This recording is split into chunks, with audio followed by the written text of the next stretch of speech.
Dude, did you know you can subscribe to onlywrestlers.com and keep in touch with your favorite wrestlers? The party never has to end. This week's episode of One of a Kind with RVD is presented by Get Blitzed, and you can get 15% off your order when you head to get-blitz.com and use promo code RVD. Get 15% off. One of a Kind with Rob Van Dam is recorded in front of a live studio audience. Oh, yeah. It's Sunday, and it is One of a Kind. And it's with Mr. You have to start on that one off. Ooh, look at that. Oh, you're just doing that fucking with it. Guess who? Guess who? Who? You never know. I You never fucking know. Who is it? It's RVD. RVD, silly. Jeez. How do I... This is 87 episodes, I think, and I still don't know, Rob. How crazy is that? Well, our radiology tells me that it's best to not have expectations and to just live in the moment and let it happen. Okay. Well, I'm going to let it happen. We're live on a Sunday night, and it's good to be here. It's a little change of pace. And we'll welcome everybody coming in here. Special Sunday night. Special Sunday night show. Sunday. Mhm. And by the way, this is my daughter, Lovey. Oh, hello.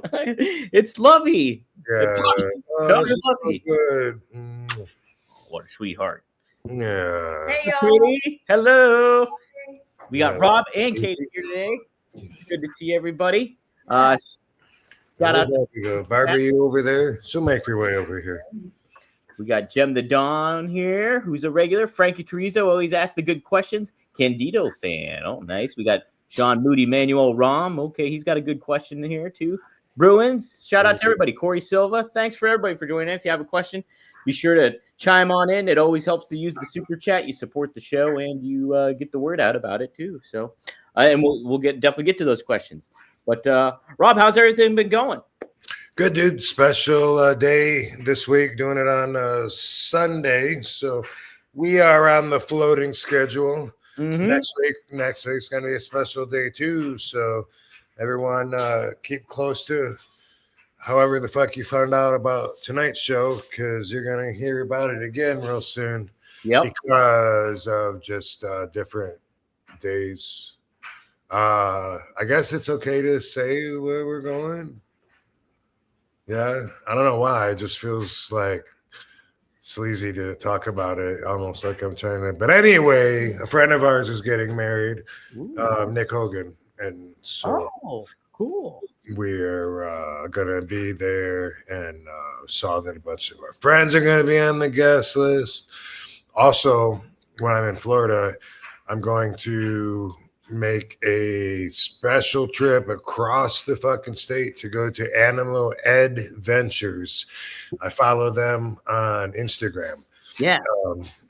Adventures ED Ventures. And anyway, they have I don't know if it's a baby animal park, but they have a lot of little animals, and they have otters. I love otters. And anyway, they're fans. They saw I followed them, started talking, and they invited me down for a private tour or whatever, a long time ago, but going to make it happen next week. So pretty stoked about that. And they have not only otters, and you can swim with the otters, play with the otters and stuff, but also little baby kangaroos, which I love, baby tree sloths, which I love, and a bunch of other animals too. I think they have little monkeys and stuff. So pretty excited about that. And of course, I will get some content, some photos, some behind the scenes exclusive stuff for only wrestlers. Pretty stoked. Looking forward to that. And of course, Mom lives in Florida too, so gonna pop in and see her. And that's why we got to do a special day next week as well. Yeah. Heck yeah, that's great. We're so Animal Eds, it's called. It's and that's it's not in Clearwater. It's somewhere else in Florida. Across the state. Boynton Beach. What is it called, baby? Boynton Beach. Boynton. Boynton. Is there an N before the T though? Like Boynton? Yeah. Yeah, Boynton Beach. Boynton Beach. Okay. Yeah, it's like I think north of Fort Lauderdale. Oh. I think so. Is that where it's somewhere by Fort Lauderdale, between there and Where'd your mom live? West Palm Beach. West Palm Beach. Oh, nice. Well, gee, well, that'll be kind of cool then to check all. When's the last time you've been in Florida? Not that long ago. Just maybe 3 weeks ago, 4 weeks ago. So it hasn't been long at all, too. Yeah. Okay. Yeah. Why'd we go down then? Your birthday. Oh, I went there for my birthday, so Oh. I can pretty much tell you exactly when it was. How about that? Yeah, went and had birthday with family. My mom and sister and Katie's mom and her stepdad and her sister and her sister's kids. Am I leaving anybody out? I think that's most of them. But anyway, yeah, it was good. It was a swell birthday. It's been a long time since I felt like going out and drinking to celebrate my birthday. Like that's, but as you know, and any long time fans of the real RVD know, I'm not a big holiday person. So a lot of times, it's a week before Christmas. So a lot of times Katie will be with her family and I'll be by myself anyway. And my friend Matt has a birthday the day before mine. So he's always trying to pull me out of the house. And I was like, Dude, that was like me on New Year's. I was like, I don't want to. My one buddy was in town, and I'm like, okay, I'll go out because I had to work the next morning too. And I'm like, all right, I'll go out. And then like when the ball dropped, I'm like, okay, I'm out of here. I'll see you. I'm done. Yeah. I'm done. But it's nice to go out. It is that I had a good time ultimately too. So Cool. Yeah. Well, cool. We already have some super chats cooking up in here. I did want to tackle one that I thought was interesting. Non-wrestling related, but I thought it was a really interesting one here. Andrew Vincent Brown asks, I'd love to hear RVD's opinion on infrared saunas, also red light therapy and or salt therapy. Any opinions on those, Rob? Yes. And by the way, today's episode is brought to you by Viva Zen. We're taking some kratom capsules. If anybody's ever heard me talk about anything, I'm always consistent because I'm honest. So it never changes. But capsules are not my favorite way to take kratom. I just, right now during the show, I guess, oh no, I could do a scoop of it. But anyway, yeah, will you bring me the scooper?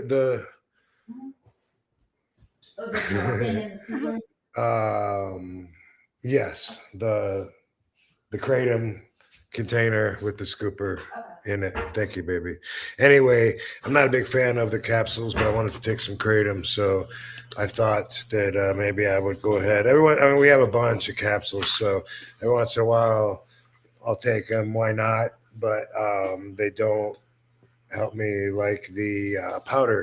And I have a different container I put it in because I have like big bags of kratom, and the kratom is very, very nasty. If you haven't heard me talk about it, but ew, it's this is what it looks like. Oh my, yeah. Oh man. And it's like, ugh, it's green and it tastes bad. What is the shot? Wheatgrass. Everyone used to do wheatgrass shots a few years ago when Jamba Juices were really popping, and we were all doing the wheatgrass shots. It was supposed to be so good for us, but it tasted really bad. And this is every bit as bad. I think maybe a little bit worse. But anyway, I was just gonna try and put Viva Zen over real quick, but now I'm using a brand that might not even be theirs. I don't know. It's something I poured in here, but now I am going to do I'll show you how I do it. Just, because I don't want this on my tongue, I will put water in my mouth first, cover it. And then I put this in the powder, and then I go gulp, and I try and get it all down in one swallow. Because if I don't, then it's nasty and it gets in my mouth. But then I rinse it down. That's my process. Check it out.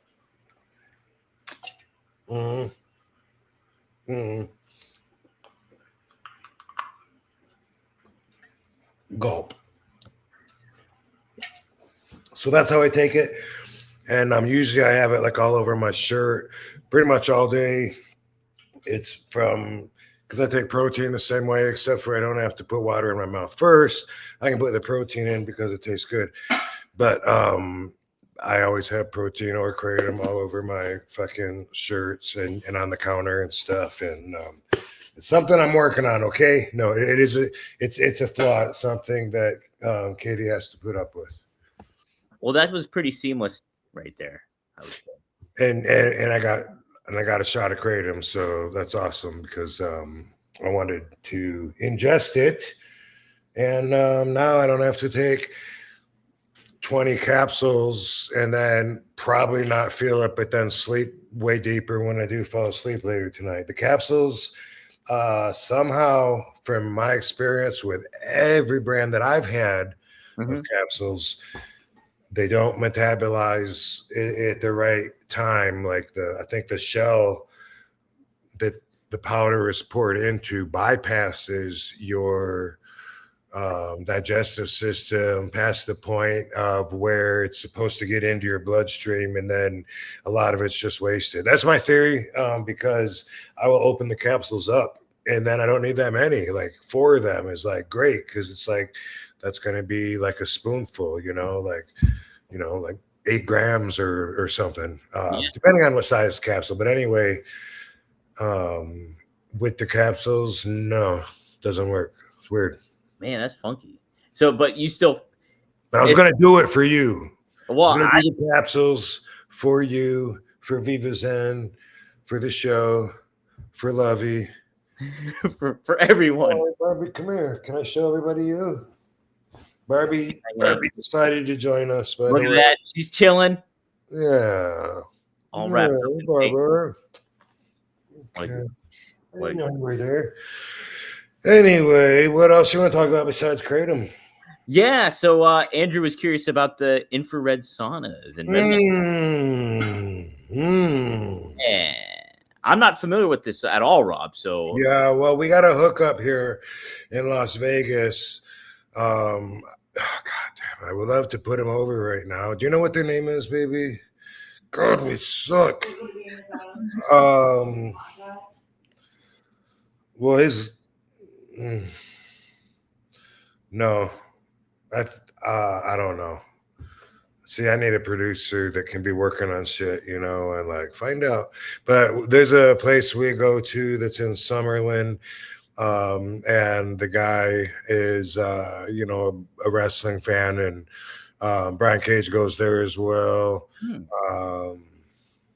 I don't know who else. Some other people too. Like it's I guess it's a place some celebs go to, but it's a rehabilitating clinic, and besides the infrared sauna beds, and they have the big, really expensive ones. It's just like a tanning bed, and you get into it, and you have it set, 20 minutes or less or whatever, and it has 2 different lights. Like it's like and that's something that we would understand, but it's like I can't remember what they use to measure the infrared light, but it's like it has to be something to be true infrared. There's like an 8 and a 12. I can't remember what the terminology is to describe it right now, but anyway, it's very much like a tanning bed. You go in there 20 minutes and you get out, and I have used it a lot, and it's something that like I hope is helping, but I can't really say that I know that it has done anything. Like but I do sometimes think like I'm feeling better. I wonder what maybe it is from the red light therapy. The guy that's there, man, I want to say his name, Steve. I suck right now. It's not Summerland Spa. It's not. Is that what it's called? No, it's something like I was trying to find fitness, pro fitness, or something. No, like wellness. In like town. What's that road? Town and Country. Town Square. Is that what that road is? Yeah, it's off of. Oh no, I don't know. Anyway, I could try and find it. Maybe we could plug it after I'll look for it while you're doing the sponsors. Okay, yeah, I like that. Anyway, it's been a while since we've been there, because that's why I'm having a hard time thinking of his name. And I usually don't look at the name of the place, but I do see it on the door. And I've been saying that maybe we should go there again. It's something, but he also has all kinds of stuff too. Like they have the helmet that does red lights and in your head, and they have something for your eyes. They have like one of those things that you I guess it's like a float tank or something that you get inside of, and Yeah, I've heard of those. they have a whole bunch of equipment like that. And they have a chiropractor in the office too. Ooh, that's how I'll find their name. I'll find the chiropractor. But anyway, I think that the science is cool, just like anything else. It works like an anti-inflammatory, but it goes like through your body in a way that is supposed to heal you. And the guy that works there is like believes in it so much that it like keeps us coming back, because I'll be like, like I don't know if my knee's getting any better or whatever might be bothering me. And he's but you know what? You got to come in here. Like, like every day would be great. But if you can come in at least 3 or 4 times a week, and I never do give it that much effort. So I can't blame anybody but myself. You know what I mean? Because maybe if I did go 5 days a week, but it's supposed to help just everything from your skin to injuries, like it helps your body regenerate. I think that it's really cool. As a matter of fact, I was looking into buying one. Oh, A lot of it is based on my friend there, on his belief in it. But they're really like the better ones, like they got there, are like super expensive, like big celebrities with the huge mansions have some of them in their house. But it seems to be the best thing compared to all the other forms of the infrared, and they have it like on mats, like where you can get it from the floor, and they have like saunas that have like some of the red light, but it's not the same thing. It's not the same red light. And it has something to do with that frequency, which I can't really explain, but it's different because that was one way that I wanted to buy it, was like the sauna one. And I was told, well, that, you might help you, but that's not the same frequency that you get from like one of these beds, which I think is called a Nova Thor. If I remember right, is the brand, the super expensive, big ass lay down tanning bed ones. I like them, and I am optimistic, but I can't say that I know from personal experience that it's helped me a whole lot. It sure might have, yeah. There's some things that I couldn't attribute why it feels better, like the spot in my back that's been locked up since like 2008, and they wanted to do surgery like Cedar Sinai like so long ago, 2012 or something, and 14, and it used to, like, it would come and go, but when it would come, it would lock up, and it hurt so bad because it's like part of your frame. When your ribs or spine, some part of your frame hurts, everything you do hurts. And anyway, it was really, really intense. I got it from having a rib moved, In fact, I think it started when Eddie Guerrero hit me with that what do you call it? Like a Rolling Thunder, a senton, Senton, over the ladder in that one match that you guys all saw. Boom! I think when that landed on me, it moved my rib, my lowest rib, where it meets my back, and I swear that hurt me for so many years. Like, it would go away, but then I would come back. Both of my TNA runs, it was like sometimes I couldn't even tuck to do the Rolling Thunder, and it really affected the way my body could move. And then for some reason, it like my back forgot about it. Maybe it's the red light therapy, because I don't know really, I got stem cells, but that was a long time ago. And the window of expectations even though you shouldn't expect from the stem cell results, passed a long time ago before I got better. So I don't think that they helped unless they started a chain of events that eventually led to that. But I didn't want to get the surgery, of course, but they were talking about, hey, we give you a shot, see if it goes away. If it doesn't, we try a second shot. If that doesn't go away, then we do surgery and burn the nerves or something. I think it was like that. I don't think it was a fusing, because it wouldn't be. But anyway, fuck all that stuff. Now, like, I mean, sometimes, my body feels stiff and stuff a lot, but it's not that anymore. And so I think there's a really good possibility that the red light therapy did help, because we were going at least twice a week for a while, like a year ago or so, sometimes hitting at 3, but we're not that good. Like, we start feeling a little better and then we keep going.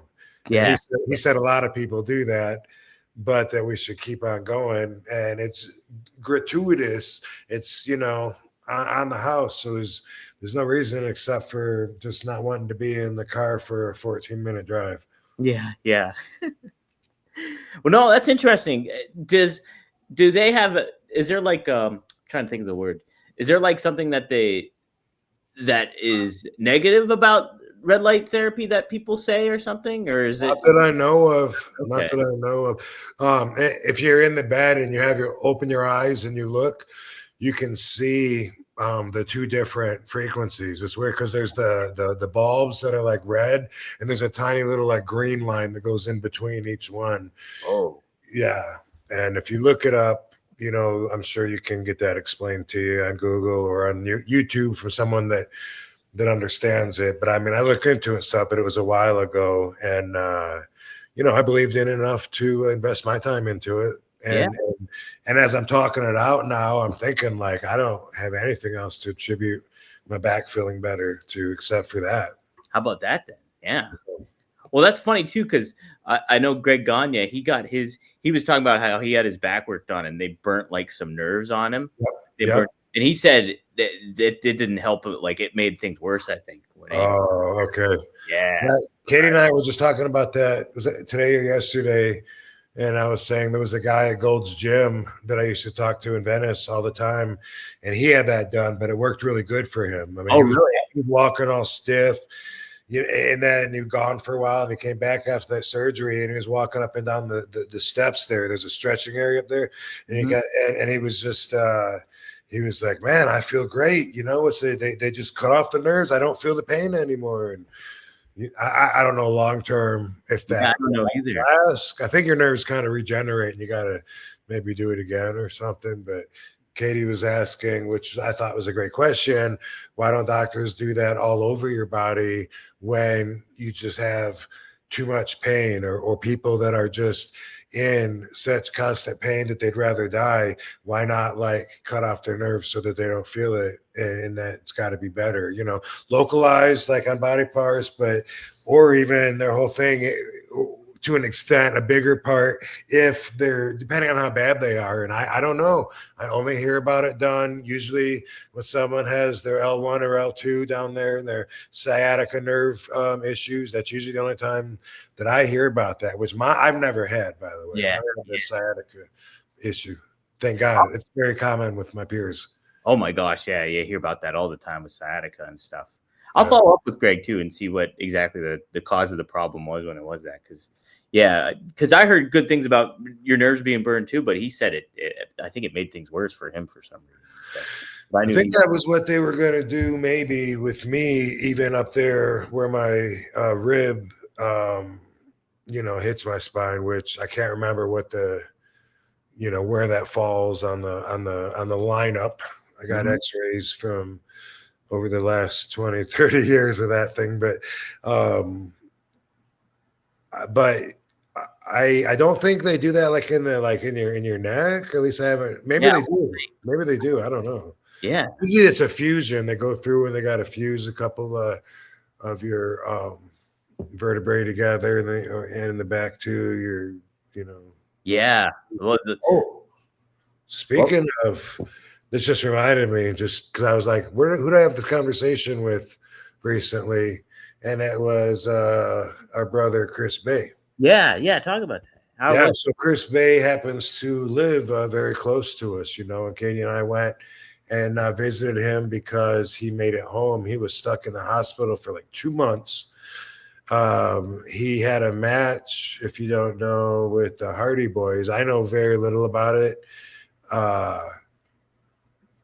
but they were going for a move that didn't work out safely, and Chris broke his neck, and then he was paralyzed. Yeah, and it was, I think, was he in a coma, baby, or no? I don't know if everyone knows, like, probably, like, the extent. Yeah, so I don't know how much we should talk about really, but let me just say that he said, he's gonna wait and till he's ready to talk, which of course I invited him on here, but he is much better than I imagined, and much better than he was when he was paralyzed. So he's not that anymore, and he's getting everything back, and he's gonna make a comeback too, a full comeback. I'm sure of it, but it's going to be a long journey, and we will probably check in with him a lot because, like I said, he lives real close, and we visited for a while, and talked to him and stuff. And one thing I told him, what I was talking about Hayabusa, and I was wondering if he knew what Hayabusa broke in comparison, and I told him, when Hayabusa would come around and he was in a wheelchair and he couldn't like move his limbs. I don't know exactly if he could move his arms or not. Regardless, I would have what I would define, I guess the closest thing to compare this feeling to would be like survivor's remorse. Yeah. Like, why him, not me? And how's he, why not me? And how's he looking at me taking those DDTs and all those crazy high risk bumps? Is he looking at me like, what an asshole? He doesn't realize I just fucking can't even move anymore. He doesn't, what's he need to see to stop it? That kind of thing. Just in my head, just I look at myself through other people's eyes, which you can only do with your imagination. But that was part of the experience when I'd see hit Draws as well. And Draws was, he was pretty bad as far as like what he could move, and he had that electric wheelchair, that he would use with a joystick. And man, I always felt like here we are every night, and he's in the backstage there to visit us, but I feel like here we are every night going out there, testing the statistics maybe, and pushing the envelope further and further, and here some of these guys, it just takes one moment, one bad slip up, one fuck up, one bad landing, something, boom, and it could just change your life like so quick. Yeah. Oh man, it's scary stuff, Rob, and I'm glad Chris is doing better. And it's certainly there's, if fans do want to help support Chris, the GoFundMe is still up too for the fundraiser. I'll be sure to post the link in the description. People can donate to. There's also a T-shirt that you can purchase via TNA, and to help support Chris. There's a couple different styles you can check out. So I'll share the link to that as well in the Cool. description and everything like that. Has a Chris Bay section. Right, that's probably what he's talking about, right? Is that what you're Oh, talking that about? might be it. That might be what it links to, actually. I think you're right. Oh, okay. And Okay, yeah. stream his music. Oh, you could stream his music too? Yeah, Okay. Yeah. Be sure to stream. Did you know if he's on Spotify or something, Katie? yeah, he is. Okay. I'll dig up the link to that too, and I'll put that in there in our description too. So Thank you. Cool. you're welcome. So yeah, all the best to Chris Bay. Cool, you guys got to see him too. I bet he really appreciated that. And yeah, and during a time like that, support from friends and everything like that's always key, especially if you're on a long process like that to kind of recover from something as scary as that is. So, oh man, Got an awesome girlfriend to help him too. So that's really important. We talked last week about fulfillment, and part of that is like we're kind of like our chemistry is designed in such a way to where we're meant to cohabitate, and have partners, and there's exceptions, and you can train yourself to be alone if you prefer being alone, whatever. It's just a lot more challenging when you don't have somebody that's your support team, to bounce off everything, especially someone that you care about that will give you their opinion, and so you don't need anyone else's. You're fulfilled. That's what I was talking about. Yeah. A situation like this. That's her name, Brittany Brooks. Brittany Brooks, she's a wrestler. Oh, I think I've heard of her before. I think I have. Mm-hmm. So yeah, he's she's a sweetheart, and she's there helping him, and I think moved in with him, and so that's definitely going to be a big help over trying to do that, by go through all that, without anybody there. So Absolutely, and I'm glad he's home too. That's another big aspect that I'm sure really helps out too. Yeah. I really didn't know what to expect. I had no expectations. I know I keep saying that, but it is RVDology 101. But I feel good about his current health and his future. Yeah. Absolutely, yeah. Good to hear he's doing well, and prayers for him and everybody out there going through that kind of stuff. And yeah, definitely, I'll post all the links and stuff that people can check out regarding Chris Bay and how you can help support and show some love to him. So cool stuff. Let's see. We'll go with this question here from Maddie. Thanks for the $2 in Australian, Maddie. He says, favorite Rumble moment and your favorite champ from the run from 1998 to 2006. Who was your favorite? So your favorite Royal Rumble moment, was there a certain thing you enjoyed doing in the Royal Rumble? I know Battle Royals aren't your cup of tea too much, but that is true. Yeah, that is true. Yeah. And happy Sunday to Maddie. Yes, happy Sunday, Maddie. I keep in touch with Maddie on Only Wrestlers. And I have to send him an action figure signed by RVD, which you got from my store on Only Wrestlers. I got to send it all the way to Australia. But tomorrow I can't do it. You know why? It's Martin Luther King Day. That's right, it is. So post office isn't going to be open.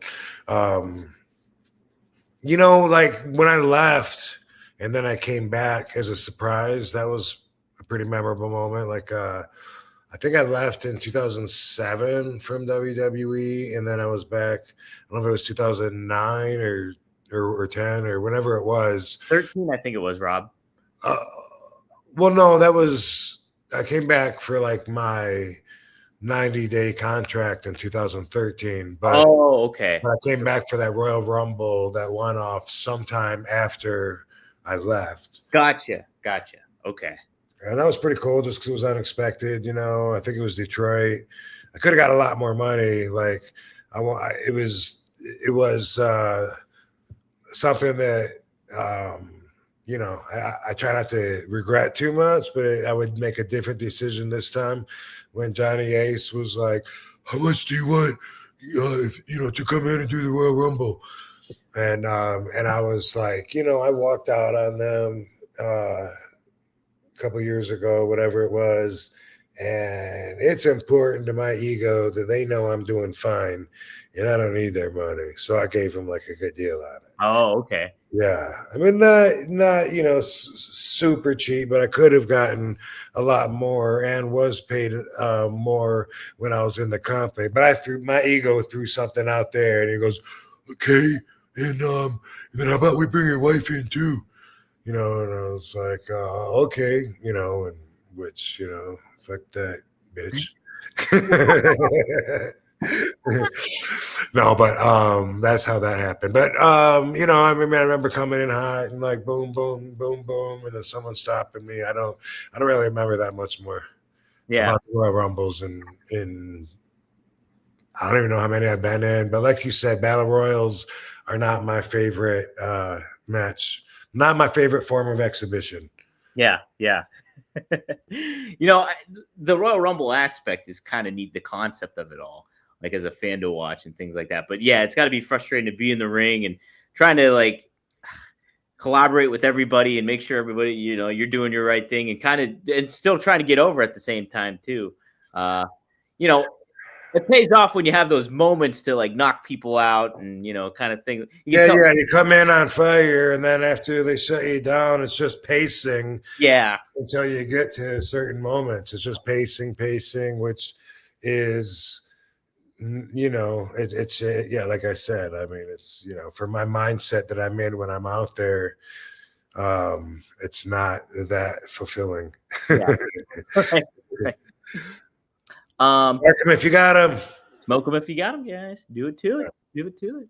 And then Maddie also asked favorite champ run from 98 to 2006. Oh, your favorite championship run that you had. So between those years of when I believe you won the WWE championship to your ECW TV title reign, I think. Is there a favorite championship run? Yeah, that seems to be that window that we're talking about, huh? Yeah, that's what I'm thinking. Well, I mean, obviously, I loved my television championship run in ECW. That was the most fun. Part of the fun was being at that stage of my career, building my name,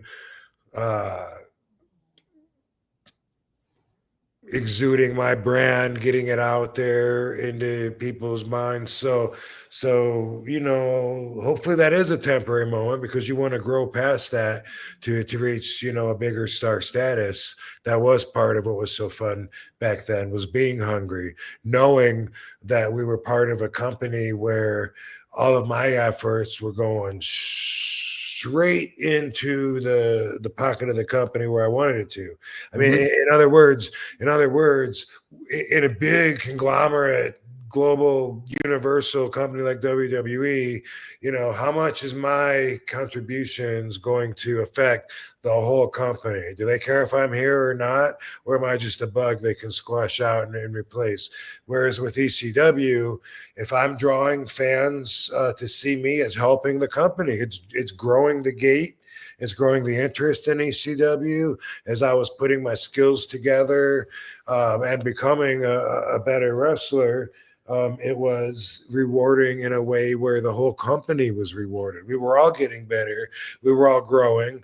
And so that's why a lot of it was really fun for us. When I had my TV championship in ECW for almost 2 years, I had like my most fun matches. I felt the most comfortable. I felt like I was in control as an artist. I felt like, I had like a big blank canvas and could do whatever I wanted to.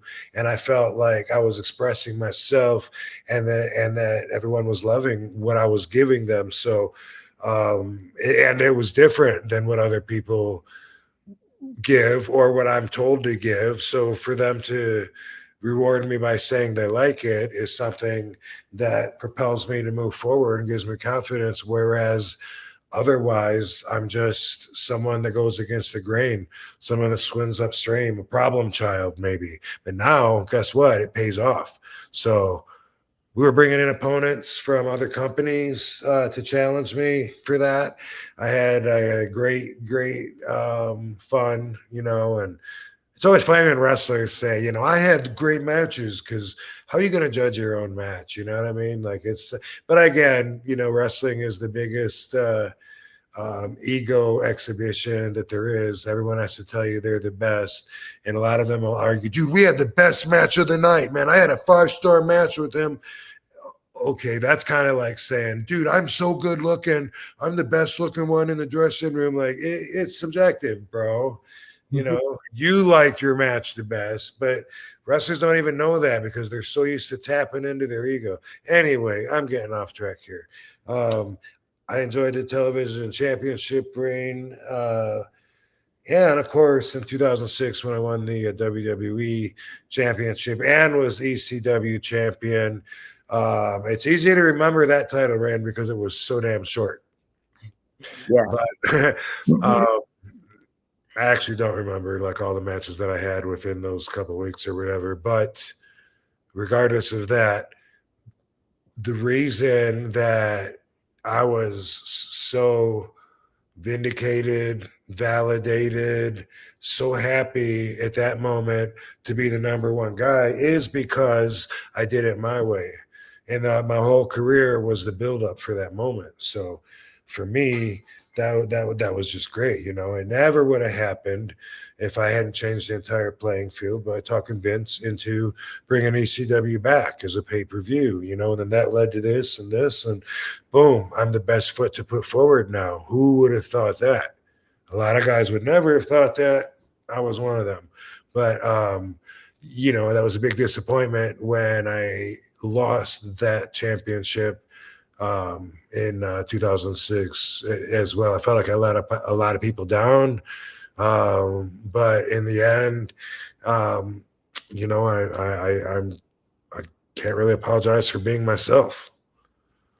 Yeah, Rob. I mean, I think it's hard to say like what's the favorite. Well, I mean, you pick your favorite, but I mean, like I enjoyed your TV title reign because it was like your way you build up. Like without that, there would have been the later moment of you winning the championship and all that kind of stuff because like that really showed you were the foundation of ECW was that whole build up and everything to that was winning that TV title and going on that reign and.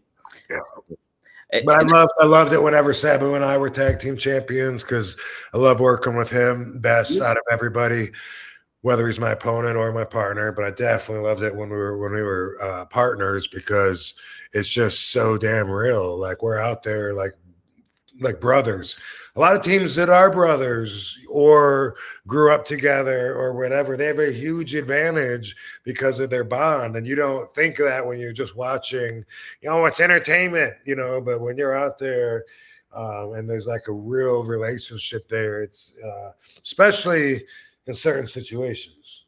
Yeah, absolutely. You know, that's the cool thing too, is like you and Sabu tagging up with one another and then you kind of becoming friendly rivals and stuff like that. And then just always that connection throughout the years too. It's, you know, that's the great aspect of another great championship run too. No doubt about it. I guess this leads me to one of the topics I had picked out. Devon Dudley has a YouTube channel now and he is just straight up killing it on there. Like, yes. I think he's got like he must have the Maven guy, whoever helps Maven out or whatever. But he's having new members. That's awesome. Good for him. But there were the topic that they had was Paul Heyman and Vince McMahon was one of the clips that he covered, and this is some of the quotes that Devon had, and I wanted your perspective on it.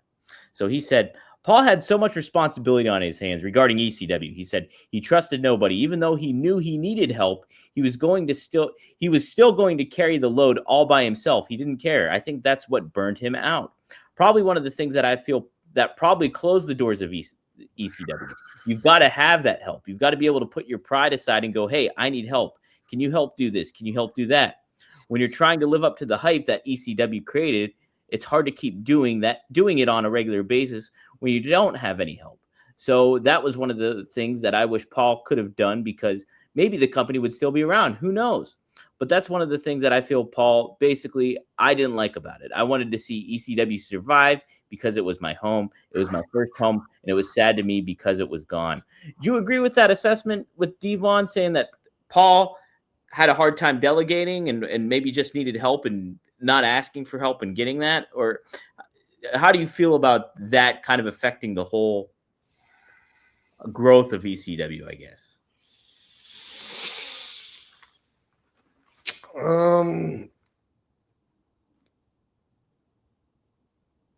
I'm trying to think of an area where I didn't see him delegating. You know what I mean? He's got Tommy handling the shirts and merchandise, and the Dudleys were helping promote. They might have been helping book some of the damn buildings. I really don't know to what extent them and Taz, put in. Ron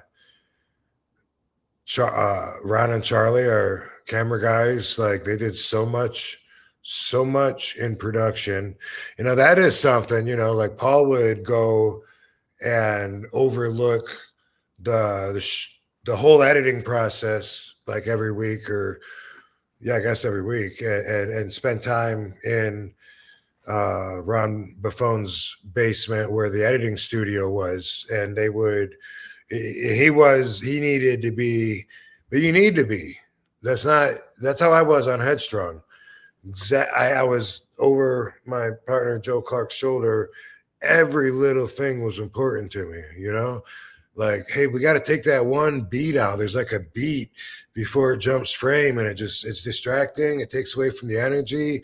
He's like, man, we got a bigger fish to fry. I'm like, dude, come on, man. We gotta make this as good as we can. And that bothers the fuck out of me. And, I believe if you're in charge and it's your baby, you got to, usually, I mean, unless you got someone you can really trust that you train that can help, take some of the load. Besides the fact that he edited it and overlooked us doing promos, I don't know where else he didn't delegate. So I don't know. I don't think I have all the information that Devon does, because I feel like a lot of guys were chipping in, like it's not like Paul was setting the ring up and the chairs up and stuff like that.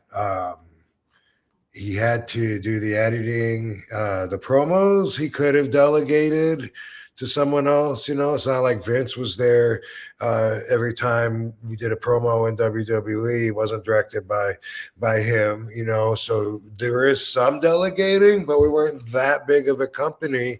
And would delegating the responsibility of going around with a microphone and getting the boys to do promos, would that have saved the company? No. So I'm not sure. I don't know that I can agree with that or disagree. I really don't know that I can see what Devon's talking about. I would need some more specific information. I read Todd's book, Todd is God. Todd is God, yeah. Have you read that? I haven't. No, I read I listened to the first three chapters. No, I read the first 3 chapters and I loved it. It was so I got to continue it though. Me. I really enjoyed it. It was a page turner. I look forward to going to bed just to get a few more pages in every night, because that's where I do most of my reading. And I really enjoyed the book, and I learned a lot. Oh, yeah. And from his perspective, man, there's so much that he talks about that I just had no idea was going on. He was already there when I got there, and then seems like a year or so later, he wasn't there. So for most of my time in ECW, Todd wasn't there, but he was for a little while. But he explains all of that, and he explains how Paul was fucking him over the entire time, and how Paul, he says, needed the company to completely fail so that he could take it over. And then he specifically goes through that very end, that last moment of breath when we have meetings every week and Paul's talking about the different TV stations that he's going to meet. I got a meeting with Barry Diller with USA. It's either going to be there or Fox, and he had us, with our fingers crossed, we're hanging in there, man. We can do one more week, man. Let's go. We had that. And Todd's saying during all that Paul was purposely fucking up the potential deals that would have saved ECW, including a meeting with HBO that Todd went through a lot of trouble to set up. And he said Paul was never going to do any of that. He wanted it to fail and to fuck up. And as soon as Paul was ready to say, look, it's yours, Paul already had checks made out from his new company, HHG, Mhm. which would be Heyman, and Gordon. And he wanted Todd to pretend that he was still on, even though he wasn't, for the appearance to fool all of us, the boys.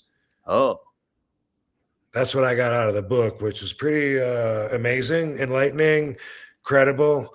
And so he wanted to appear as the boss, but wanted Todd to be there to, according to him, to play the mole so that it would bond everybody into a team, against WCW or whatever. mhm. And it's crazy. But at the same time, he was the mole. So, that's what's confusing because he was, and he even talks about that. He was talking to WCW about getting Sandman a job.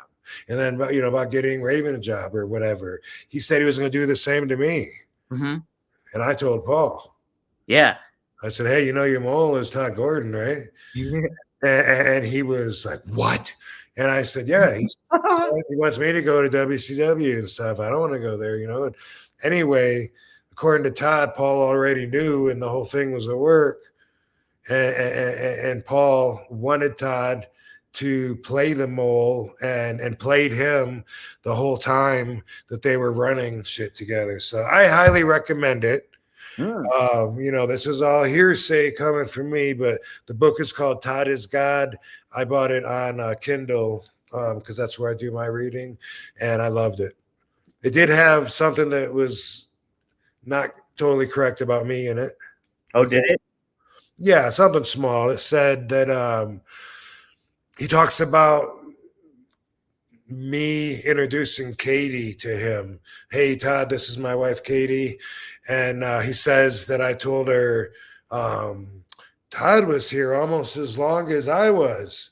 And he said that I thought Todd says in there that I thought he came after me after I was there for a while. Uh-huh. And he said, Rob didn't even realize I'd been there the whole time doing everything behind the scenes. But that's not true. I knew he was there before I was there. There was some misunderstanding about whatever was said, Yeah. Probably said he wasn't here that long after I got here because something about a year or so he was around and then he was gone. And but that book does explain all that, and that's not something offensive or whatever, but I knew, and I do know, and I remember he was there before me. He was there before I started in January of '96 in ECW, before they were that, when they were Eastern Championship Wrestling or whatever. Todd was there as far as I know back in those days, and help helping with the whole formation of it from the ground up, and that is corroborated in his book from his own perspective. But anyway, something really small, but yeah, I knew that he was there before me, and but I guess his point was maybe. I don't know what his point was. It kind of made me sound dumb, but I think that his point was that he was like so far behind the scenes that some of the talent didn't know, but really he was funding the whole thing. He was paying our checks. It was his idea, and it was him that I think even found the building that ECW runs in, and he'd been running at different buildings, doing shows with some of the local talent that would then become ECW. And it was really a good read, fascinating seeing that come up. My part of it, a little erroneous. That's all. Well, check it out. Todd is God. Help written by Sean Oliver, too, of the Click This podcast, Kevin Nash, too. So shout out to him as well. But yeah, you can check it out on Amazon or whatever too. I'm excited to read it. Good stories about oh my gosh, Ivan Koloff starts off the book. I remember really funny stories. And there's some not so good stories. He's talking Really? about like when Pitbull Anthony and his wife OD'd, and their kids were crawling all over their bodies for like 2 days before anybody found them. Holy shit. Pretty pretty sad story, you know. Yeah. Holy smokes. Definitely. I think he says it was fentanyl. I didn't know fentanyl was even around back then. Oh, I had no idea either. That's Yeah. crazy. Whoa, man. Yeah. And he goes through and talks about, you know, it makes you put everything together, and you're kind of forced to realize, like, wow, that's a big chunk of the guys that have passed on. Most of them from drugs. There's the guys that were partial ECW, like Rick Rude and Bam Bam Bigelow, and of course Terry Gordy, and a lot of those guys were instrumental in building the company and stuff. But then when you talk about the main guys, you know, like Cronus and Axel and Balls, and you know, Pitbull, Anthony, and who else? You know, Candido. There's Candido, yeah, Candido. goes on and on. Yeah. Brian Sad. Phillips even, yeah. Yeah. You mentioned Bam Bam. Today actually is the 18th anniversary of his passing for Bam Bam. Today. Wow. Yeah, how about that? So I just saw that too. So man, Yeah. can't remember who said it on socials, but I think it was Jerry Lynn. He said one of the best big men ever. Jerry Lynn said it. I think he was in his 30s when he passed. Like, he was young. Really? I'm gonna look that up real quick. A long time ago. Yeah, because I mean, as a kid, I always just thought he was like in his 30s constantly because he looked older. So, but yeah, check it out. Because all right, let's see. So he was born in 1961. He was a little bit younger than my mom, and passed away in 2007. So 45, Rob. He was 45. Okay. Mm-hmm. That's still young, though, obviously. Jeez. Yeah. I think, look up Rick Rude. I think he was in his 30s. Okay, let me check out Rick. That one I think I'm right about. The other one I wouldn't. You're close. Man, 40. He was only 40. That's crazy. Yeah, man. A lot of my peers did not make it too far in life, unfortunately. Man, yeah, that is a shame. It's really a shame. The Man. longer you live, the more people you see pass. Yep. Absolutely. Well, so the other aspect of this Devon thing I thought was kind of interesting. I looked at like the timestamps that they had, and it was like a rally of questions about overall. It was like comparing Paul Heyman to Vince McMahon, and then they had a list of questions that Devon answered. And so the first one was like what he didn't like about Paul Heyman. I think that was the quote I just read to you. And then he had what I didn't like about Vince McMahon. Was there certain aspects that like really stand out to you? Oh, this is one thing that bugged me about Paul, and this is one thing that bugged me about Vince.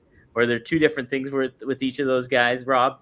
Well, with Paul, easily everyone I think would give you the same answer, and that's when he's talking to you, he's probably lying. You know, like you don't know how much to put into what he's saying to you, so that's bothersome.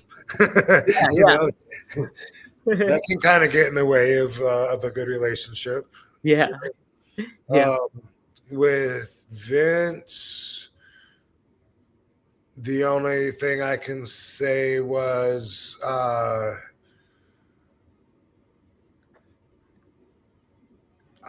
mean, that didn't even bother me. He was like a little intimidating. Yeah. Mm-hmm. Big authoritative figure, billionaire, fucking world leader kind of guy, and when he was in the room, demands everyone's attention. I don't know if that's bothersome, you know, but it's a little. It does. I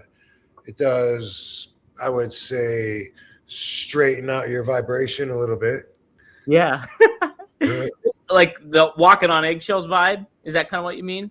Well, it could be. Yeah. Could be. Mm-hmm. Be on your best behavior. You know, don't do anything stupid. Yeah. Okay, here's another one. Who was the best negotiator between those two, Paul or Vince? Negotiator.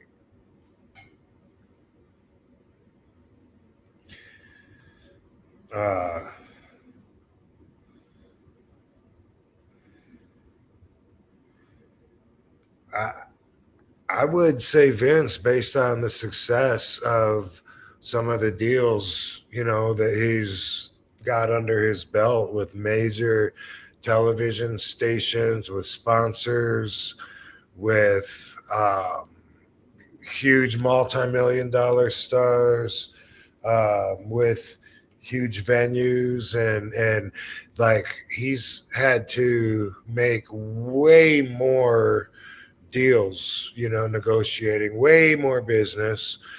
And so I would say him based on experience, because, that's like a teacher that teaches a classroom of kids, and comparing that teacher to like a private one-on-one tutor, and seeing, like which one is better suited to be in front of crowds or whatever. Well, it's easy. That's how I see it. Yeah. No, that's a great perspective on that, I think. All right, here's an interesting one that I thought. Who is the most creative?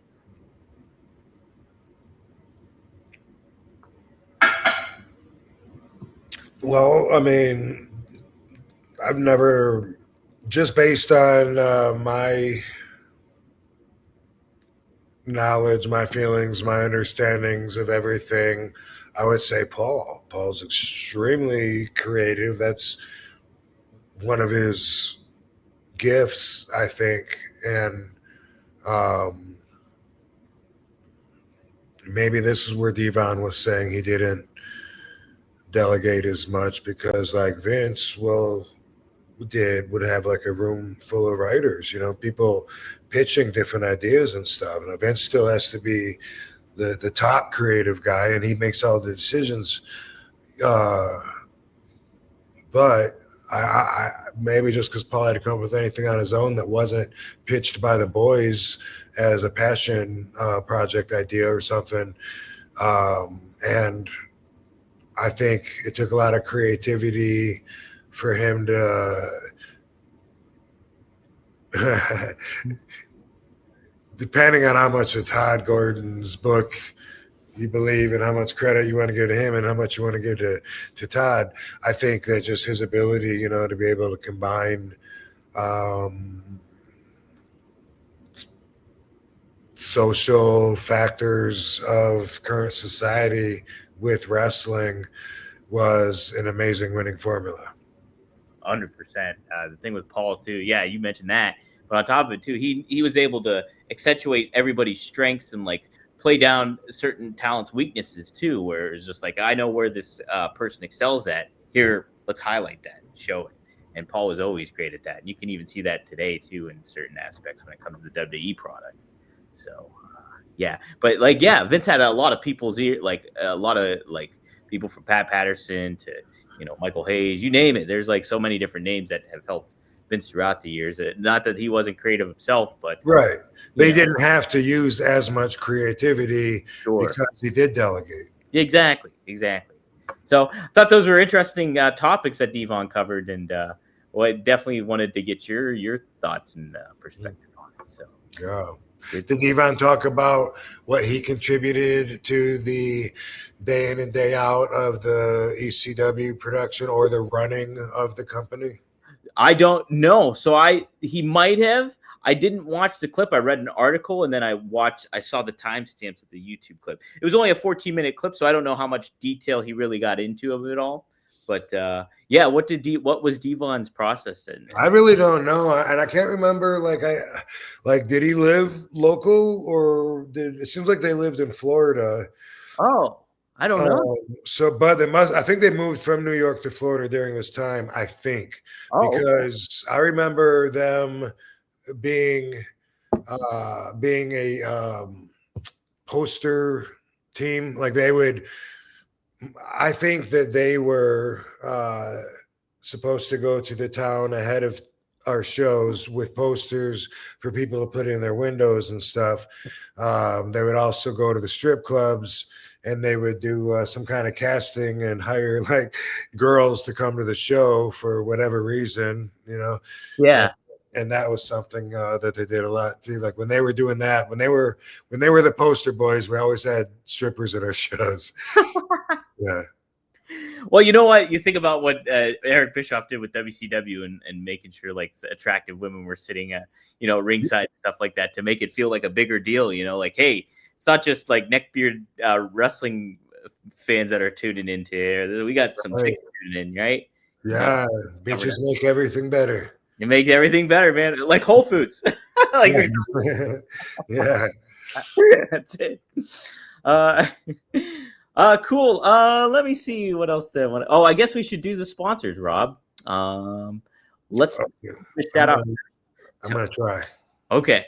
Let's give a shout out first to RVD420.com. That's Greek glass. If you want to get you want to smoke them up with RVD, you can do in style with some Greek glass. They do the specific RVD artwork for a lot of the glass that you'll see on here. If you go to RVD420.com, you can get your own special kind of glassware. An infamous tiger attire singlet. You got the RVD with the yin yang one, and then another green electric one too. There's plenty more. You can check it out. Go to RVD420.com. Support those guys.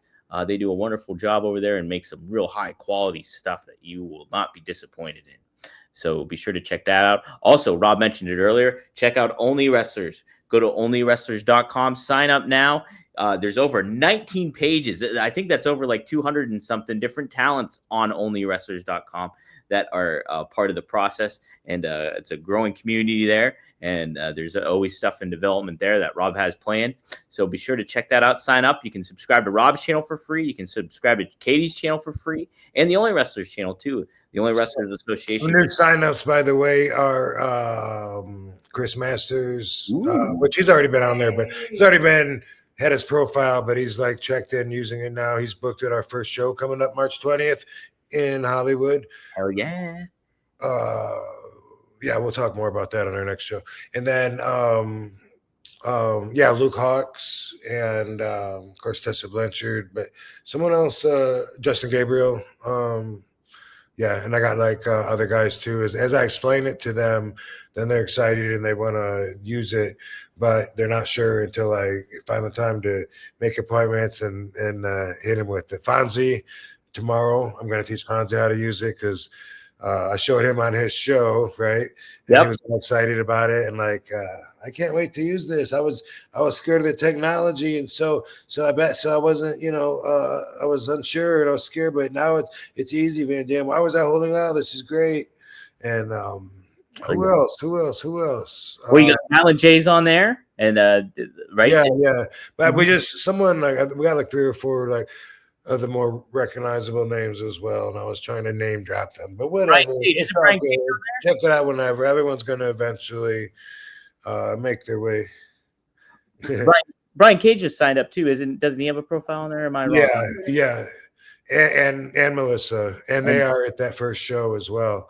See, we only are using the wrestlers that are on our platform at our live wrestling shows. Yeah. So if wrestlers want to get booked, then create a profile and on Only Wrestlers and use it, and that's the way to get in with the OWA, which, by the way, with the timing of everything, we're hoping to raise some funds for some of the victims of the Los Angeles fires, and I don't know how many different ways we're going to be able to come up with to do that. I have an idea or two, but I'll wait since we're doing a show real soon, tomorrow or the next day or whatever. I'll wait to talk about that a little more, but that's part of the intention for the show as well, is to raise some funds. So just wanted to mention that. Yeah, heck yeah. So check it out, onlywrestlers.com. Sign up today. You can get your profile all set up and everything like that. So be sure to check that out. But Rob, we also have a new sponsor this week. Happy to have on board with us for the time being, Perfect Gene. Perfect Gene. The perfectgene.nyc/RVD. You mean Jean-Claude Van Damme? That's exactly it. Jean-Claude Van Damme. But guys, yes, and gals, Perfect Gene is awesome. They sent me a pair. I got the light blue ones, which are great. They fit. If you want to talk about comfort, these are the most comfortable jeans I have, and I'm not. That's a shoot there too. It's like they fit me great. I wear them to very nice occasions too, even. And you can definitely get yours. There's so many different styles you can choose from too. They have a black, they have a navy blue, plenty of different ones that you can check out and see what they got on there. But yes, you can go to theperfectgene.com and use promo code RVD. It's finally time to stop crushing your balls in uncomfortable jeans by going to theperfectgene.nyc. Our listeners get 15% off your first order plus free shipping, free returns, and free exchanges when you use code RVD15 at checkout. That's 15% off for new customers at theperfectgene.nyc with promo code RVD15. After you purchase, they'll ask you where you heard about them. Please support our show and tell them that we sent you. Fuck your khakis and get the perfect gene. That's in the tagline. So there you go. Nice. Yeah. So thank you, Perfect Gene. I love it. It's great. I'm serious. I highly recommend him. Definitely check him out. Cool, Rob. One other thing I wanted to touch upon, I think. What was it?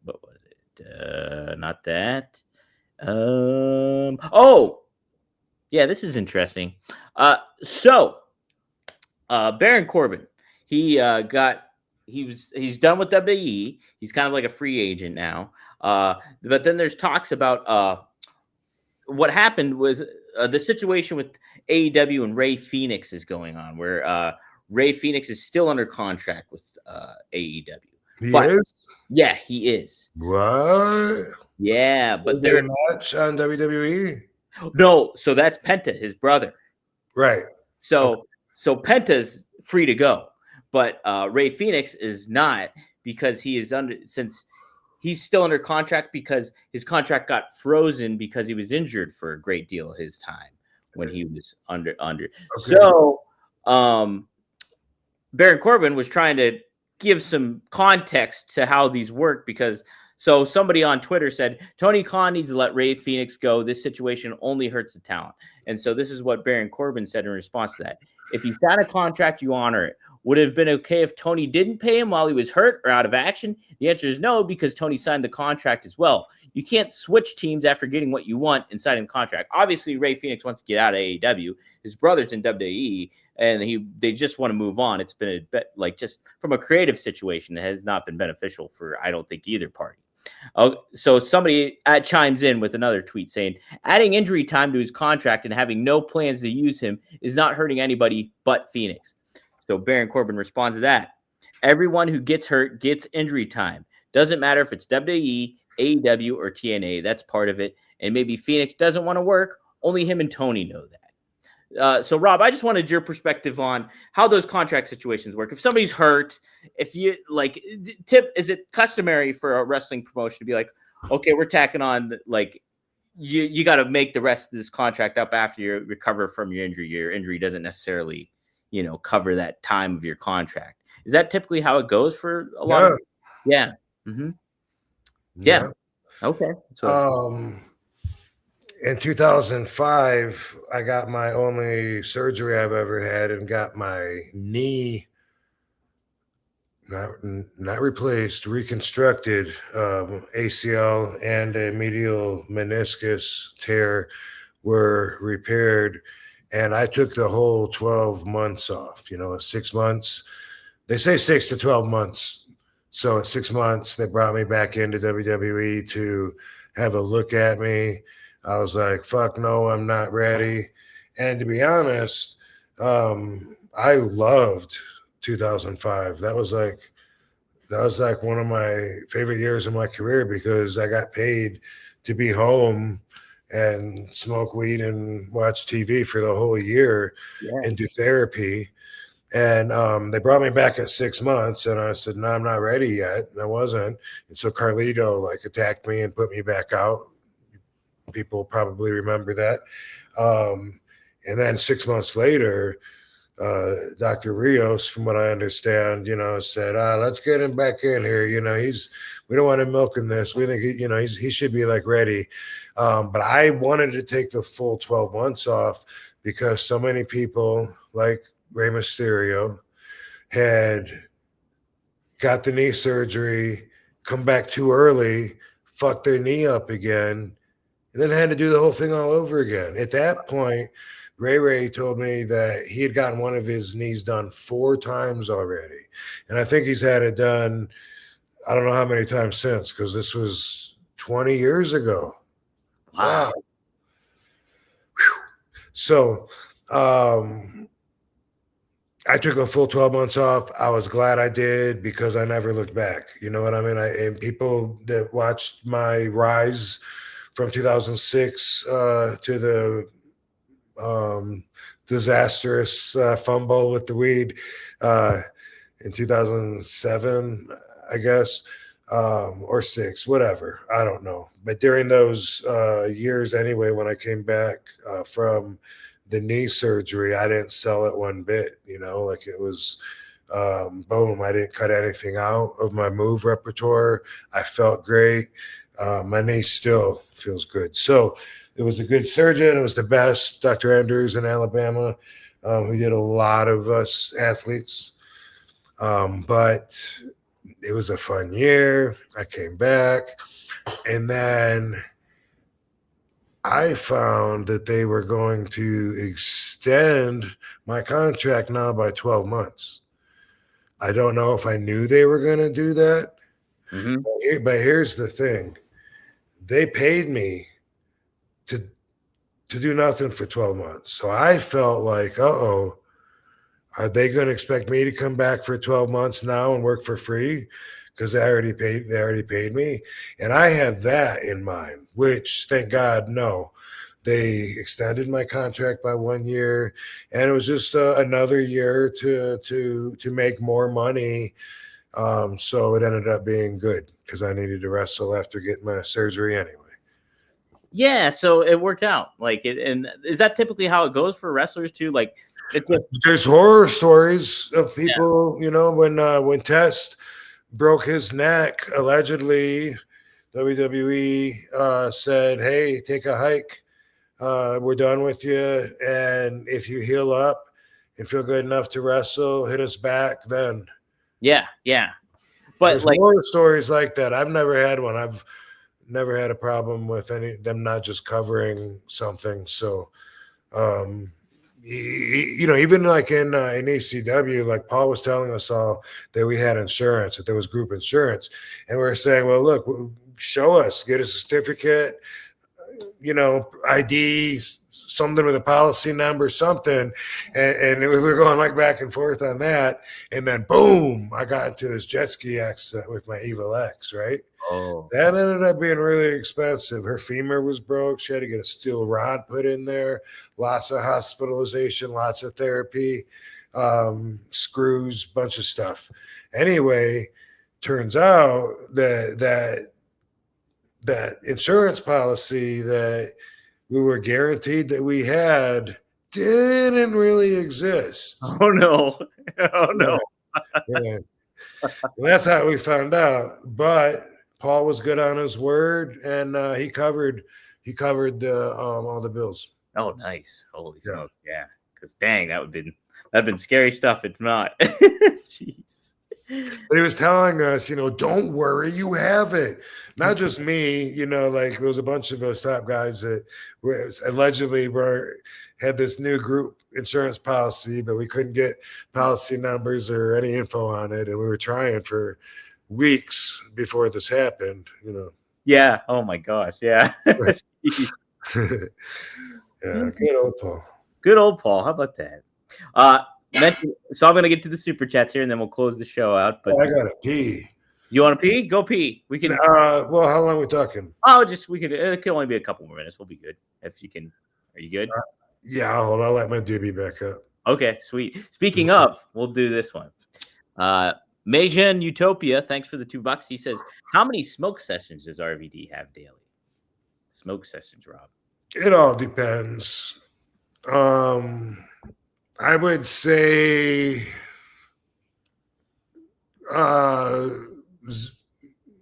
0 to 10. Could be anywhere in there. So let's say an average of 5. All right. Hey, there we go. Balance. Zero doesn't happen a whole lot, but sometimes it does. especially if I'm like sleep. Sometimes I sleep all day, and so then I'm like, wow, I didn't even smoke all day, and I'm tired. I'm just going back to bed as soon as I get up. But otherwise, I'm a waker and baker, and so like Bob Marley. I Oh, smoke 2 doobs in the morning. But if it depends a lot on how busy my day is. Like if I'm going to be just home handling stuff at home all day, then I'm going to smoke more than if I have errands I got to run out and go to appointments and meetings and stuff like that. So yeah. it depends. But a really, really heavy day, I guess, would be 10. And it's not all me. Like people don't think about that. But when if you smoke a joint and you got 2 or 3 people smoking it, well, guess what? You didn't smoke a whole joint. So you can't count that as a whole joint. If you're saying you smoked 5 joints today, you know what I mean? Yeah. You But don't think about that with smoking. that's like a It's like- session, though, right? It's still a smoke session. Yeah, well, I guess, but I mean, yeah, it depends on if you want to know how many times do you go there, or how much do you go through, or how much do you smoke, or how often do you smoke? Those are 2 different questions. So yeah, because like if you were like drinking a fifth of whiskey and you had 2 people or 1 guy with you, you'd be like, man, I downed half a bottle of whiskey. But if you're smoking in a group, you don't go, man, I smoked a fourth of a joint. You know what I mean? Like it doesn't even go, they don't think about it because they think they're high or they're not, I guess. Right. Yeah. Well, Maddie wants us. Today I probably I think probably 4 so far today, and probably do 1 or 2 more. There we go. Right. Well, Maddie does want us to get a joint counter, I think, throughout the joint account. A joint, yeah, a joint account. I like that too. Yeah. And then Maddie has our final super chat here, and this is a good one, and this is kind of serendipitous too, because who was I talking to? I was like, I was talking to Marcus, my brother. I was saying like Rob does such great impersonations of people, and I was like, I don't know which was my favorite. I like his young RVD. I like his Heyman. I was saying all that kind of stuff, and so so Maddie asks, who's Rob's favorite voice to do? Triple H, Paul, Hogan, Warrior. Do you have a favorite one that you do? I don't think so. I'm not very good with favorites, though, and we've discussed. Yeah, we've discussed that before for sure. Part of my stoic Zen vibe is to not play too many favoritisms with, non-essential things like that. Yeah. No, you know what? When I'm thinking about somebody and I'm thinking about what they said, it's like I'm remembering them the way they said it. So it's actually easier to say it like them, like I don't do contacts, but you never have to worry about me fucking you. Like it's easier to just like remember it like that than to. But I don't think I have a favorite though. Oh, man. Yeah, I mentioned on social media, I clipped up that Hogan one, and I was laughing so hard as I was clipping it up because you're fuck you, brother. Fuck you. Yeah, I guess we'll be seeing him shortly. Oh, that's right. Yeah. Fuck you, brother. That's it, dude. That don't work for me, brother. No way. No way, man. Okay, cool. That's it. We got one. So, Frankie asked one. Thank you, Frankie. Let me see if I can find you. Oh, there it is.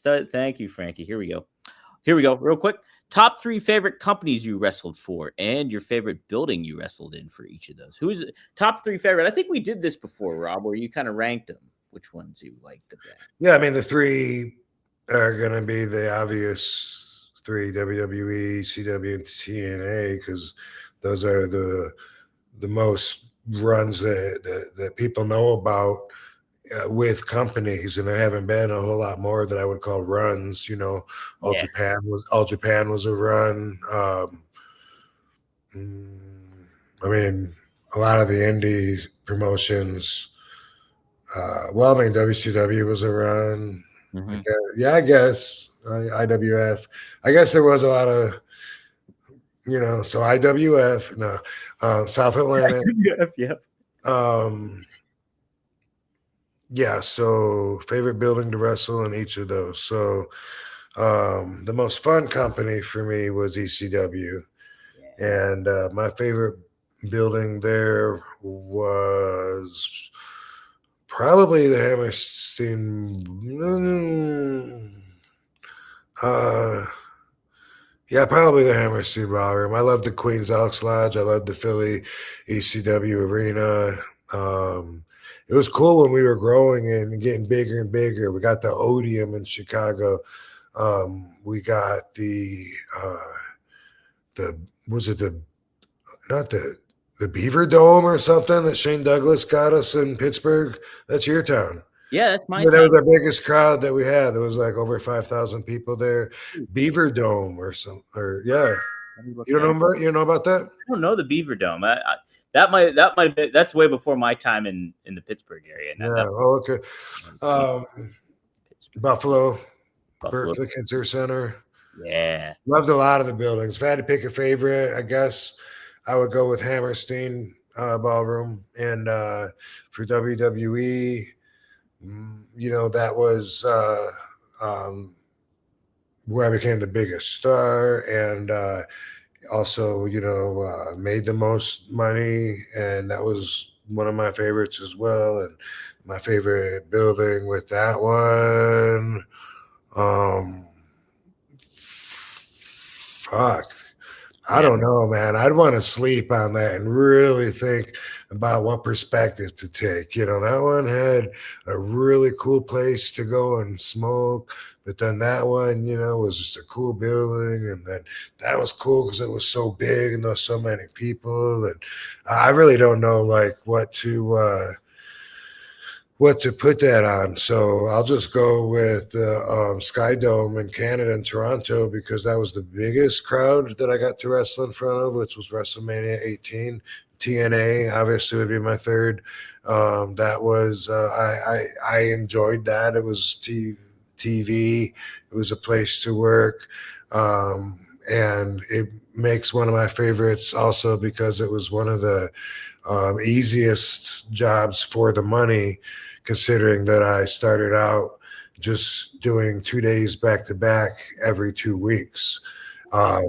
Yeah, so I like that. And my favorite building that TNA did, I like the Universal Studios thing. It was cool because a lot of times I would walk to the park next door and go around and ride some of the rides or whatever. But it was a TV studio, so I can't really say that the venue itself was particularly nice for any reason. But maybe whatever we ran in England. I don't know if it was the Wembley. No, I don't think. I think it was smaller. Maybe, or the Oxygen, the O2 building. One of those in England when I was there at TNA and I wrestled James Storm, and I realized TNA was so much more over in the UK than they were here. They had such a bigger crowd, like a WWE sized crowd, and they were so excited. That building. Yeah, man. Yeah, they were big in England for sure. Yeah, and now they're having their pay-per-view tonight, TNA Genesis. So cool stuff there. We'll touch upon that probably on the next episode, actually, because there's some news breaking with that one. Jude, Seth gives us $50. Whoa, jeez, Seth, what the fuck, dude? Holy smoke. Damn. He says, yo, better late than never. Crazy start to the year, but I'm still here. I went to NXT in LA. Wish I could tell you the whole story of that and the fires, but it'll have to wait. Much love and happy 2025, guys, RVD. Well, man, thanks, Seth. Happy 2025. Sounds like some adventures. Absolutely. I didn't know NXT was in LA. Did you know NXT was in LA? Oh, okay. Boom. Yeah. I have a tip on Only Wrestlers too for $100, and I'm gonna look at who it was so I can at least mention them on here and say thanks to But I'm also gonna look and probably hit him up and make sure it wasn't a mistake. You know, 'cause You sure you wanted this? yeah, that's Yeah. it, you know. But all right, cool, dude. Appreciate it, and we are gonna do this again very soon, like probably in the next 48 hours. That is very true. Very true. And I got this other super chats we'll save for that episode. So be on the lookout. We'll cover them next time. So You want to do that? yeah, we can do that next episode. We'll got them. I screenshotted the other one. There's only a couple. Maddie had What if they're not? What if they're not listening on the next one? Or is that? maybe that'll just give the incentive to tune in. Because I don't know. They paid to. you want to do it then? We can do it. Then I got. We got David Lee chimed in. Is there a couple? There's a couple. Yeah. There's a All right, couple. hold on. I got to pee. Okay. Go pee. Talk about something. Okay. Let me think here. I'll put over 1T Sport. I didn't do that one yet. So go to 1tsport.com. You can get exclusive RVD merchandise. You see some of it in the corner there. You got the RVD sweater, but it's in the classic ECW style. So be sure to check that out here. I think I got the graphic somewhere up here. Yes, I do. Boom. Go there. You can scan that QR code. Several of those T-shirts are there. So hit that up. And then you can also, we got a new RVD beanie. You can just go to 1tsport.com and check it out. It's one of the coolest style ones that we got. Pretty excited to have that. We're going to have some new RVD merch on there too. And you can check out all the other wrestlers we got. We got a lot of ECW. We got several other ECW legends like Fonzie, like Sabu, like the Sheik, the original Sheik who trained RVD and Sabu. And then we also have like some other hardcore legends like Bruiser Brody. So he's one of our big names that we got. And so many other talents you can check out on there too. But we got a great RVD collection, so be sure to check that out. And it helps support the network we got going there and everything to that effect. Barbie. Yeah. Yeah, Barbie joined us. Barbie joined us for the final set of super chats. Yeah, well, I was just thinking, like if somebody pays and to have their question read and addressed, and then they might not be there, then that wouldn't be fair. So Yeah, that's a good point. I thought it was worth. Yeah. Okay, cool. So we'll stick it out. I'm gonna relight this doobie that's gone out 18 times so far. Yeah, we have a lighter count. That's what we need. A Lighter count is the key aspect. Yeah. All right. So Maddie just did a couple of jokes, I think. So that's the only couple super chats he had here. So he said, "Why did the birthday boy wrap himself in paper? He wanted to live in the present. Light him up if you got him." Wait. I love it. That's a good one. Yeah. Did you hear that? Yeah. He wanted to live. That's a good one. I like it. And then he said, "Hey, diddle diddle. Lovey did a piddle all over the kitchen floor. Barbie D laughed to see so much piddle. Lovey did some piddle some more." No, it was some poo-poo and it was in the TV room. That's what it was. You're still learning, aren't you, Lovey? Still getting the hang of it. Yeah. Still getting the hang of it. Yeah. All right. Well, that's what we waited for. Was a couple Maddie jokes. Well, let's go. We got, and then this is one. I think we're I referring. quit. I'm done with the business. Hey, there's a mafia movie coming out. Is that the De Niro one? Where he's playing? Yeah, it is him. He's playing both parts. Yeah. Yeah. I was just talking about that today. I don't know. I think it's called Knights of Alto. Or the Alto Knights. I think Knights of Alto. I think it's weird name. I don't know what that means. The name of it, the title. But yeah, he's gonna play Frank Costello and Vito Genovese, and it's about their war, their battle together. Like when in the 50s, 1957. Vito Genovese tried to have Frank Costello shot because he was the boss of the Luciano crime family, and Vito wanted to take over. And Frank lived, even though the bullet grazed his head, and he handed the reins over and said, "No problem, like I got the message." And then Vito Genovese was the boss, and the family is still called the Genovese family and carries his name, and it's like probably the strongest one now. But this movie covers that when Frank Costello was the boss after Luciano got deported to Italy, and then Albert Anastasia got whacked at the same time, basically both in 1957 because of Vito taking over. So I'm stoked. Damn. I want Yeah. to see it. Did you find out the Knights of Alto? The Alto Knights, it's called the Alto Knights. Alto Knights. Okay, the other one. And All right, yeah, I don't know what that means. Yeah, I mean, Alto means tall in Spanish. I don't know. I'm clueless. Yeah. And it hits theaters March 21st. Oh, well, good to know. Thank you. Yeah, so not too far away. Might No. be a flight to England that day. Ooh. Oh, how about that? Speaking of England, my buddy Jeff mentioned "Kill the Irishman" in that story. That's with the Cleveland mob or something like that. Did you know that one, Rob? Oh yeah, it's you're talking. Oh, I thought you were. In my head, I was picturing the Irishman. Yeah.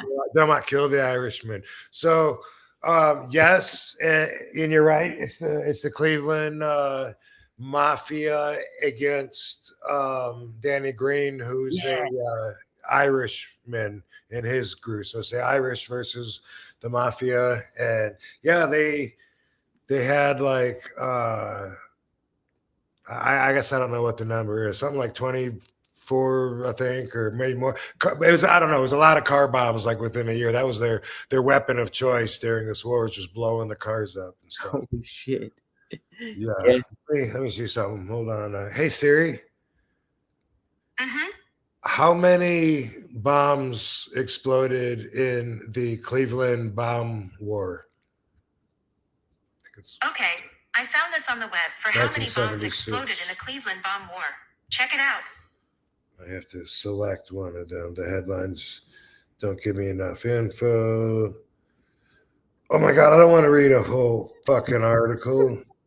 Get to the fact, bro. Luckily, I'm pretty good at like surfing through, skimming, if you will. Not skimming like mobsters that skim the There's fucking. the green right there. I looked it up. Yeah, I should have selected one of the other ones. Can I go back? 1976. Well, yeah, now I know the year, so I could ask that, Yeah, there you go. Alexa, bitch. she's giving you the cold shoulder now. Yeah. Alexa, how many car bombs were in the Cleveland bomb war of 1976?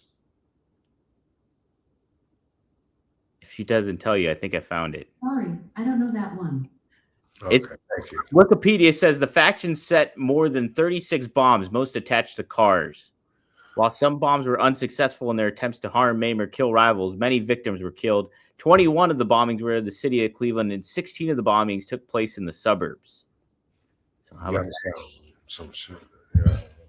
Yeah. All right. Cool. 36. So that's like 3 a month for a year.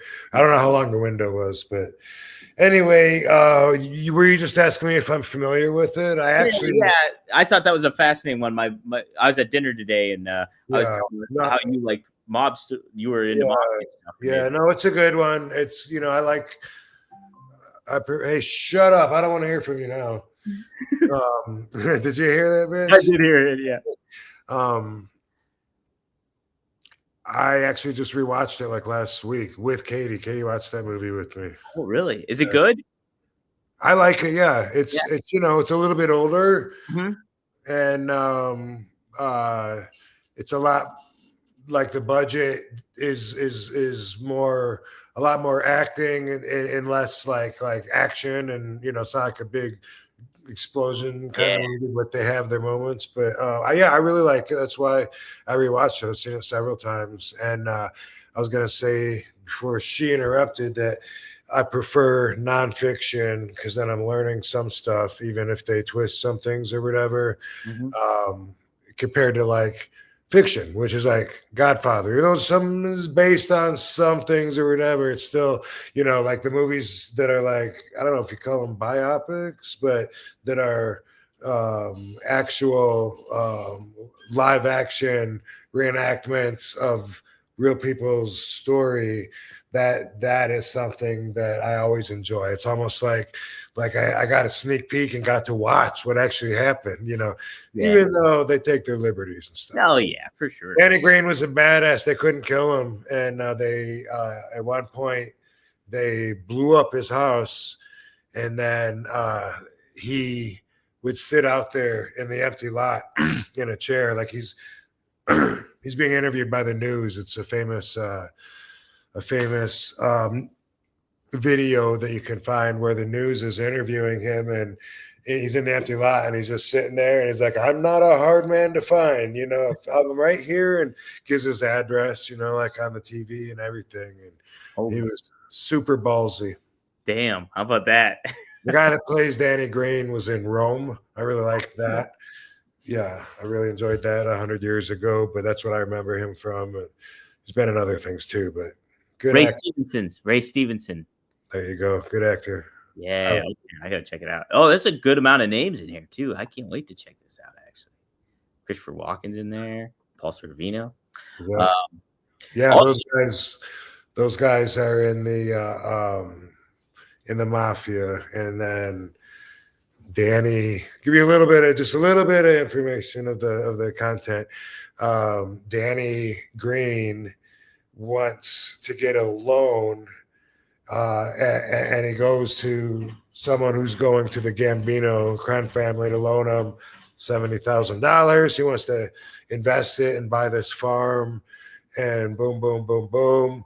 But there's a middleman, you know, and a middleman that hooked it up comes to him and says, hey, the guy that got the money from the Gambinos, he fucked off, spent the money, something like that. And that's Christopher Walken, and he's telling Danny Green, so you know, you owe the Gambino 70,000. He's like, what? I don't owe anybody anything. Why do I owe anybody anything? You're the guy that hired the fucking, you know, and it started this war. Damn. All right. I'm pumped. Then there's a contract out to kill Danny Green, and that's when he's like ballsy, like standing there, like, come get some. Yeah, hell yeah. All right, I'm gonna check this out for sure. You're gonna watch that, and you're gonna read about 8 books that you said you're gonna read. I know, right? I say the whole time. I'll get Prophecy and Todd is God. God is God. I got a whole bunch. And the one mob book you recommended to me too. I have Double Cross, I think it is. Is that what it's called? Yeah, I did. I have that over there in my room. It'll happen. I'm gonna do it. Hey, that Robert De Niro movie too. It's written by the same guy that wrote the Goodfellas screenplay, I think, too. So that's Nicholas Pileggi. That's fucking right. So guaranteed winner. Nicholas Pileggi also wrote Casino. Oh shit, did he? Yep. Yep. Ooh. And he's that I forgot you said that. That's the fucking that just got me way more pumped, because that's like he hasn't done anything like in a while, so it's like legendary. This is going to be another fucking Goodfellas or Casino. That's awesome. Oh man, it ain't a wrestling podcast if you don't have Blue Chew. And guys, me and RVD, we got Blue Chew, baby. We got it ready, and it's one of a kind. It's 5 stars. Blue Chew 5 stars. You can have better sex with Blue Chew. Blue Chew is the original brand offering chewable tablets. These erection-enhancing tablets help men achieve stronger, harder, and longer-lasting erections for sexual activity. Blue Chew is putting its money where its mouth is and is offering you, the listener or viewer, a month free. Blue Chew won't stop until every man is bricked up like a brick house. That is the mission. Does it work? Ooh, you got to find out for yourself with a month free. Yes, we've got a special deal for our listeners. Try your first month of Blue Chew free. Visit BlueChew.com for more details and important safety information. We thank Blue Chew for sponsoring the podcast. Use promo code RVD. Try it for free.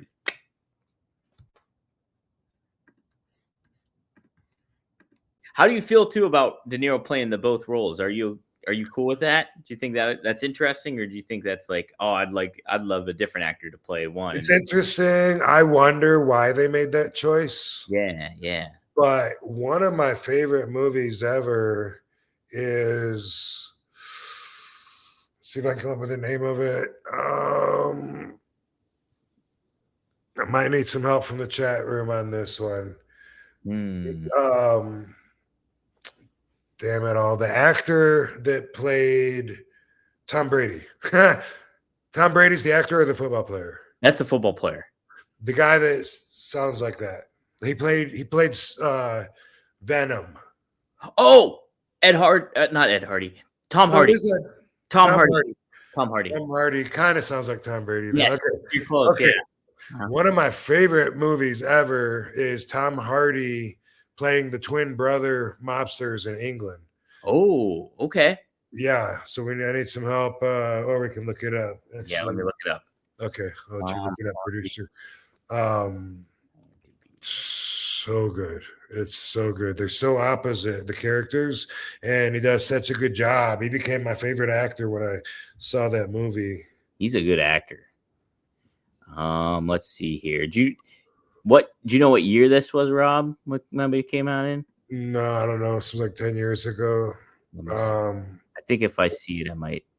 I'm blanking on the brothers' names right now too. I'd have to go through the alphabet to find it, but they were Bronson. Was it Bronson? No, it was before that. That's the one I thought it was. Let's see here. Okay, I gotta look it up. Yeah, Anybody in the chat room? Hardy brothers. Let's see. Tom Hardy played the twin brothers, and it was so fucking good. And Legend? Was it Legend? Yes, sir, it was. Yeah, there we go. Legend.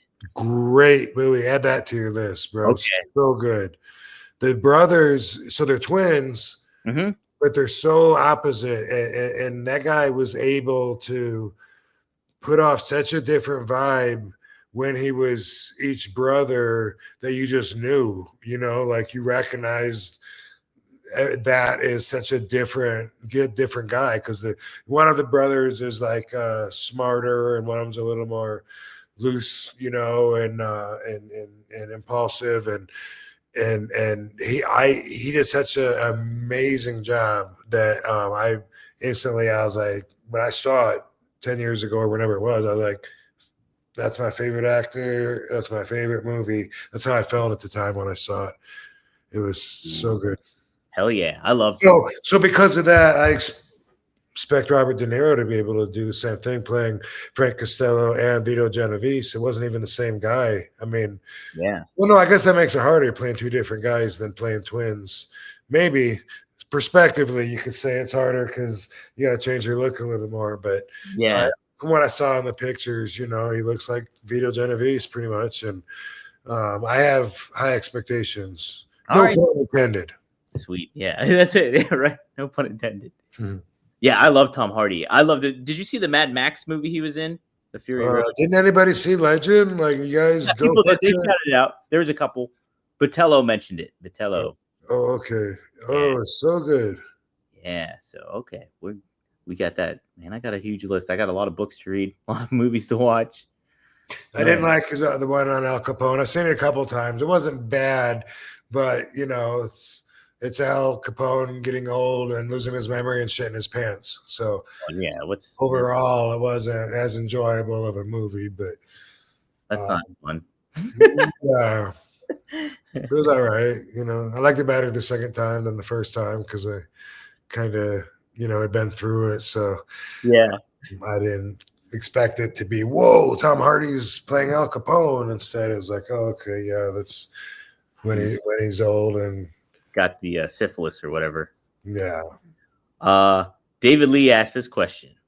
What's your best PJ story? My brother's friends with him, and I've found him to be a good guy. I guess he's just incredible, PJ Polanco.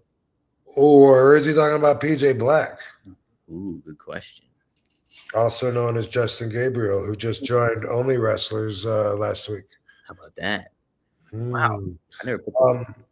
So if you're talking about PJ, just incredible.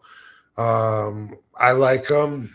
He's always seemed like a good guy. I know that he's got a reputation. I've heard some stories about some of his struggles. And sometimes he's one of those guys where it amazes me. Like, hopefully he's doing good right now. I don't know. But it seems like that he's had the issues for like a long, long, long time. And that's that's kind of what I think of when I think of him, because usually when he's in the people are talking about him in the news, usually it's like, oh, he was he did this, and especially years ago I've heard some stuff about him where some stories that aren't the kind that you're that you're too proud of, but he's always been cool to me, and I respect him, and I hope that he is able to get himself clean, healthy. Hopefully he is right now. Like I've seen him just like on Twitter a little bit. He joined Only Wrestlers. Oh, And so as far as I know, he is good. I hope that he is. I haven't seen him in a bad way that I can recall. He put on a lot of weight. He was at the signing at the action figure in Queens that we all action figure store, in Queens that we all go to. They do signings with a lot of wrestlers. Can't think of their name right now. That's like my third blank in this show. Like, what is it called? The Outer Limits or something like that. Anyway, last year, when I was working for Dildo, I was booked there at the store, and it was like an ECW day, and Sabu was there, Todd Gordon was there, PJ was there, Sandman was there, Francine was there.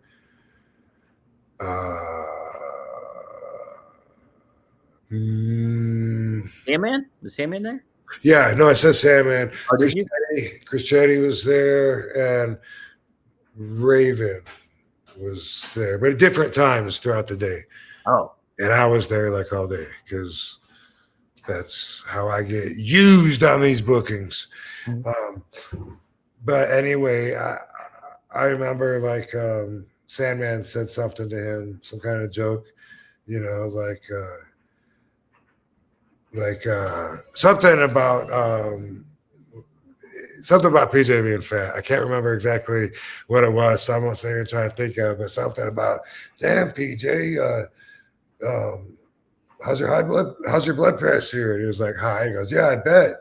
A little silence, said some laughing or whatever. And then he was, Justin's always been self-deprecating in his sense of humor, which I've appreciated. He'd be like, oh my God, I'm so fat. They used to always be like, in ECW, he would be like, do you think I can have a good match with you? Like, I don't know, man. I suck so bad. It'd probably be the shits. I don't know if I can keep up with you.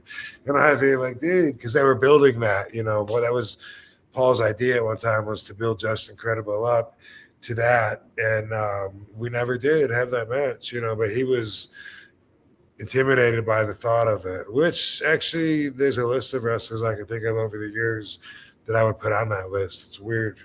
Wow. But I would be like, come on, dude, I never have a bad match. I'm not going to have my only bad match ever with you. Like, fuck yeah, well, when it happens, it'll be a good match. You think so? I don't know, man. I don't, I can't do anything. He was like that. Yeah.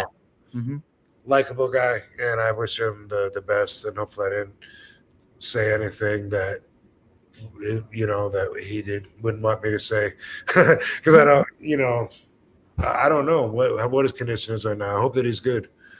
Yeah, I see him on Twitter too, and I remember him being on the PW Torch. He would call in with Wade Keller, and he would give his insight and perspective on wrestling. He's always really, really smart dude for the business and everything. He seemed like too. I think maybe his wife might have been sick.